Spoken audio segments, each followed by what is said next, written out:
संभालने की है वेदांता के, और चूंकि एग्रीकल्चर कोर सेक्टर है और आप जहाँ से आते भी हैं और प्रभार भी है, तो जाहिर तौर पर राजस्थान अब इस सेक्टर में भी मजबूत बनेगा, समस्या आप नहीं रही। देखिए, मैं कहता हूँ हमारा देश पहले सोने की चिड़िया थी।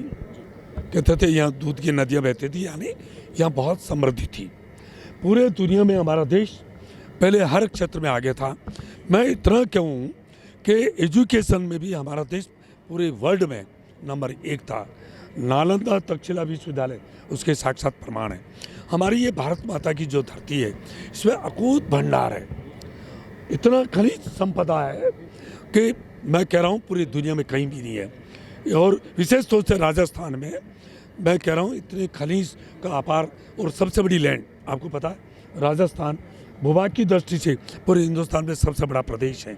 यहाँ बहुत बड़ी संभावना है, और मैं तो विशेष तौर से कहना चाह रहा हूँ कि यह एग्रीकल्चर के अंदर बहुत ज़्यादा संभावना है।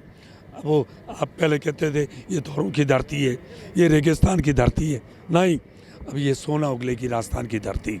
और आपको पता है प्रधानमंत्री मोदी जी चाहते हैं कि किसान की आमदनी दोगुनी हो, इसलिए उन्होंने किसान सम्मान निधि देने का काम नहीं किया। उन्होंने एमएसपी अपने तीसरे कार्यकाल में उन्होंने हर खरीफ और रबी की फसल में एमएसपी बढ़ाई जा रही है। और मैं तो ये कहता हूँ कि आज हिंदुस्तान में सबसे बड़ा बजट एग्रीकल्चर पे दिया है। एग्रीकल्चर के बजट को, कृषि बजट को 5 गुना किया है, और इसलिए जैविक खेती और प्राकृतिक खेती के ऊपर भी प्रधानमंत्री विशेष जोर दे रहे हैं। तो मैं कह सकता हूँ कि हमारे प्रदेश के मुख्यमंत्री भजनलाल जी शर्मा साहब के नेतृत्व में जो आज प्रवासी राजस्थान का ये सम्मेलन हुआ, ये मील का पत्थर साबित होगा। यहाँ बहुत बड़ी अपार संभावना है, चाहे इंडस्ट्री लगाए, चाहे एग्रीकल्चर में, हर एक क्षेत्र में यहाँ बहुत बड़ी संभावना है।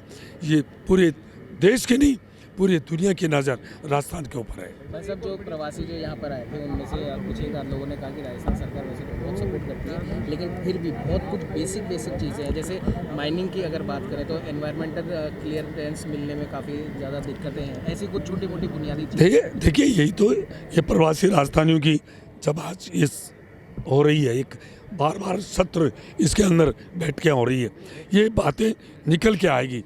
और जो भी और क्या दिक्कत है, यहाँ हमारी जो इंडस्ट्री, जो प्रवासी राजस्थान है, यहाँ आकर वो इंडस्ट्री लगाना चाह रहे हैं, तो उनको क्या क्या शंकाएँ हैं, क्या क्या उनको तकलीफ वो महसूस कर रहे हैं, उन तकलीफों को दूर करने की ये राजस्थान सरकार पूरी करेगी।